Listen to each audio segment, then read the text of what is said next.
Hello, ladies and gentlemen. Welcome to the INTP stream. Um, Last night, I did a live about the question of whether guns are good and about gun policy and on the Second Amendment and that whole nexus of issues. And today, I more or less I titled the video "A Deliberation" because it very much for me was a deliberation. I was really trying to work out the issue in my head, and it was about midnight, so and I just so it was not the prime hour for that kind of mental deliberation process. I was a bit tired, but I did manage to get through it. I've rewatched the video today, and I think it very adequately formalizes my thought on the issue, um, and states my positions quite well. But I did need to go through it, read through that previous video so that then I could present this video. And in the previous video, this will be shorter, right? So I guess this is a two-part series on guns, whether guns are good, on the Second Amendment, and whether there is overall, with respect to a net social utility calculation, um, whether guns are a good thing. And especially in the last video, I came down to two central questions, and I managed to narrow things down to two central questions that I unconsciously was trying to, well, I was consciously two questions that kind of popped up from my unconscious that I was attempting to consciously deliberate on and answer. And in any case, those questions are, the first of those questions is whether there should be a right to keep and bear arms for the purpose of self-defense. And the second of those questions is whether we should produce government regulation that aims to lower and restrict the supply of these weapons as much as possible. So far as I came to the conclusion on whether or not there is a right to keep and bear arms for self-defense, practically speaking, most people will choose not to use that right, to not carry, to not bear arms.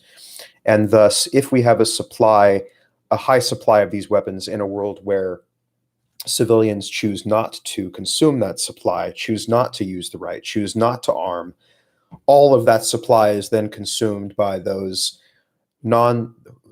by criminal civilians, right? So we're talking about, just now I talked about non-criminal civilians with respect to their exploitation of their own right, their use of their own right. All of that supply is then consumed by criminally acting civilians who would use guns to their advantage to commit crimes more effectively using the threat of the deadly force that guns can exert.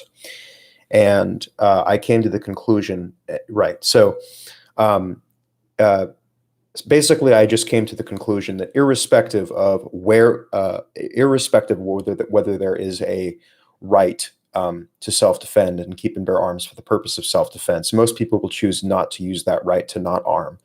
Hence, if we're in a world of high supply of these types of weapons, that supply, because most people will choose, non-criminals will choose not to arm, that supply will be consumed by nefarious persons, and those criminals who would use the weapon for criminal purposes.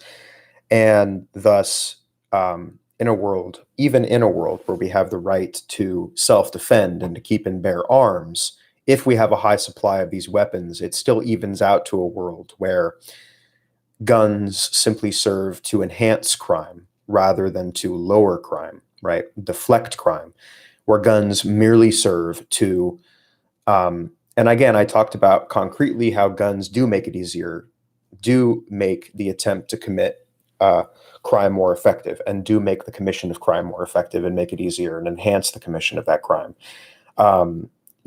Especially with regard to theft, if we've got a criminal actor, a criminal agent with a gun against a civilian agent without a gun, and the crime being attempted to be committed is theft, if the criminal agent has the gun, the civilian doesn't have the gun, that theft very unambiguously will occur. Whereas in a world without the gun, neither parties having the gun in that interaction, it's actually ambiguous whether the theft can actually occur. So comparing those two situations, the very presence of the gun in the hands of the criminal agent actually makes the criminal agent's attempt to commit the crime more effective, because the gun a gun is just a weapon of deadly force.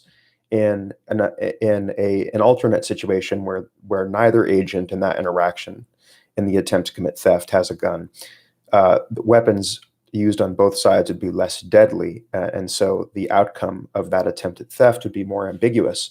Whereas with a gun, it's actually quite certain that if the criminal agent has the gun and the civilian agent does not, that the theft will certainly occur. So in this way, guns serve as crime enhancers. And so that's my central argument on guns. Are guns good?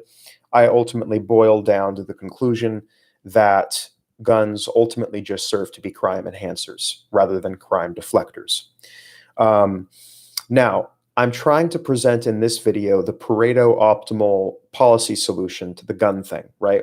Because in the last video, and again, I may seem very left-wing here, but actually I'm not. So if you were to ask me, right, there are two questions as I presented in the last video. First, do I think there should be a right to keep and bear arms for self-defense? I would say yes, because we live in a world where guns exist. We have to assume they exist and that they will be used by criminals because they're an effective weapon for criminal purposes, right?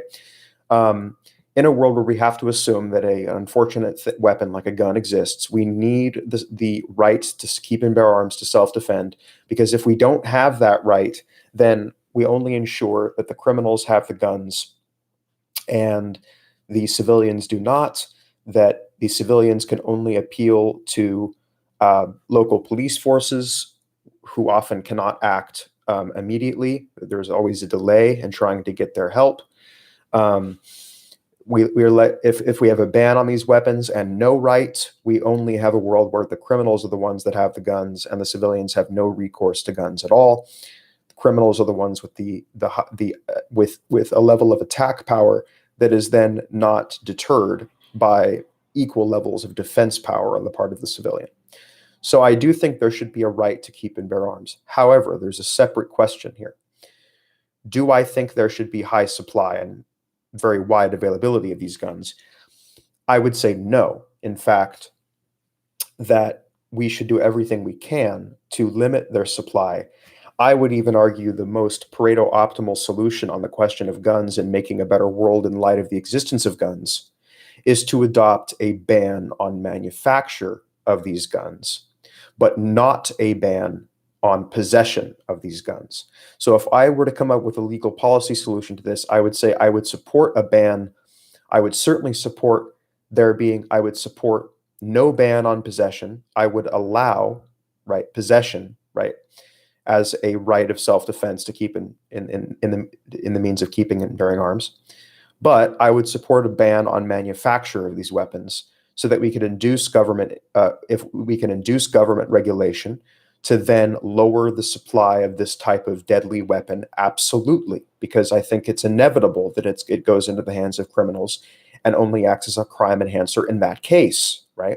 So to come up with a Pareto, for all the reasoning that I provided, to come up with a Pareto optimal policy solution is to say that we should support a ban on the manufacture of these types of weapons, right? That lowers the supply, ensures they don't get into the hands of criminals. But because whether or not we ban manufacture, guns will still exist. We have to assume that guns will still exist regardless of the ban on manufacture, right? We have to support a right to keep and bear arms for the purpose of self-defense, because guns will end up, regardless of any kind of a ban on manufacture, will end up in the hands of criminals regardless. And since police are not always an adequate recourse in the deflection of crime, it is wise from a larger policy standpoint to have a right to keep and bear arms for self-defense, to allow possession, if not manufacture, so that people can defend themselves with an equally powerful weapon against the one that a criminal would have in situations where there is no recourse to police. If there is no recourse also to the right to self-defend, to keep and bear arms for that purpose, I think that leads to a less good world. So a Pareto optimal solution is on the question of whether there should be a right, we should allow possession of these weapons for the purpose of self-defense, because we have to assume they're going to end up in the hands of criminals anyway. And because of that unfortunate fact, we have to adopt a policy measure in the form of the Constitution, in the form of a constitutional right to self-defense with these weapons, because we have to assume that guns will exist, whether or not we want them to. But on the question of manufacture of these weapons, I would support a ban on manufacture to absolutely provide an answer on the question of supply, to lower the supply of these weapons and the availability of them to an absolute minimum, to ensure that they don't act as, to ensure that we don't have this particular type of weapon which only acts per the logic and the reasoning I provided to enhance crime rather than to deflect crime. So the Pareto optimal solution here, to me, with regard to guns, we should support a right. We should support the right to self-defend, to keep and bear arms, because we have to assume that guns exist in the hands of criminals, and sometimes police are not an adequate recourse. But on the question of supply, the question of whether we should use government policy to absolutely reduce the supply of these weapons to an absolute minimum and restrict their availability, I would say on that question, we would also, as a Pareto optimal solution, need to support a ban on manufacture. So as to completely reduce the supply of these weapons to ensure they can have no effect on enhancing crime rather than deflecting it, right? Because more often than not, these weapons are going to be used by criminals to make their commission of crimes more effective than by civilians to deflect crime in different cases, because most civilians will choose not to arm, right? So ultimately, the Pareto optimal solution on guns to me is to allow possession, but to ban manufacture. Thank you for watching.